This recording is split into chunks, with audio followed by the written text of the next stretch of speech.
Belonia আন্তঃস্কুল T20 ক্রিকেটে জয় পেল জয়পুর।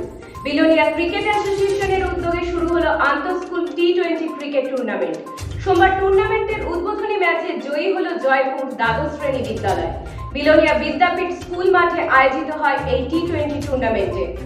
এদিন উদ্বোধনী ম্যাচে আমজাদনগরকে 7 উইকেটে পরাজিত করে জয়পুর।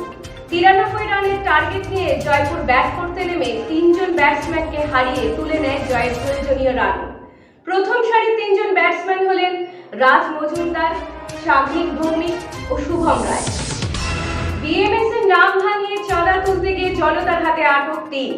বিএমএস অনুমোদিত ই-রিকশা শ্রমিক সংঘের থেকে সংগঠনের নাম ভাঙিয়ে চাঁদা তুলতে যায় 3 ব্যক্তি। তারা শ্রমিকদের কাছ থেকে 250 টাকা করে চাঁদা তোলেন। ঘটনাটি ই-রিকশা শ্রমিকদের নজরে আসতেই মোটর স্ট্যান্ড থেকে তাদের আটক করা হয়। অভিযুক্তদের পুলিশের হাতে তুলে দেওয়া হয়েছে। রাস্তা সংস্কার ও ড্রেন নির্মাণের দাবিতে টায়ার চালিয়ে সড়ক অবরোধ করে এলাকাবাসী। প্রবল বৃষ্টির কারণে লক্ষ্মীপুর ও নয়াপতন এলাকায় বেশ কয়েকটি বাড়ির ভেতর জল প্রবেশ করে এবং বন্যায় পরিণত হয়। ড্রেন না থাকার কারণে রাস্তার জল বাড়িগুলিতে প্রবেশ করে।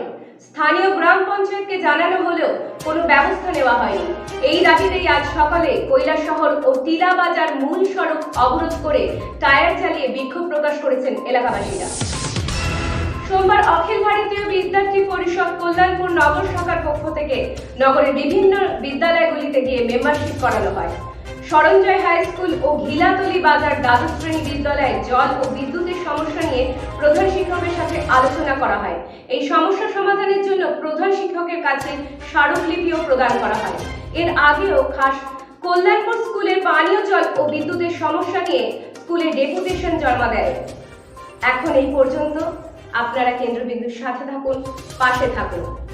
আমাদের চ্যানেলটি থেকে আরো বেশি বেশি খবর পেতে আমাদের চ্যানেলটি লাইক করুন, সাবস্ক্রাইব করুন এবং শেয়ার করুন এবং আমাদের ফেসবুক পেজটি ফলো করুন।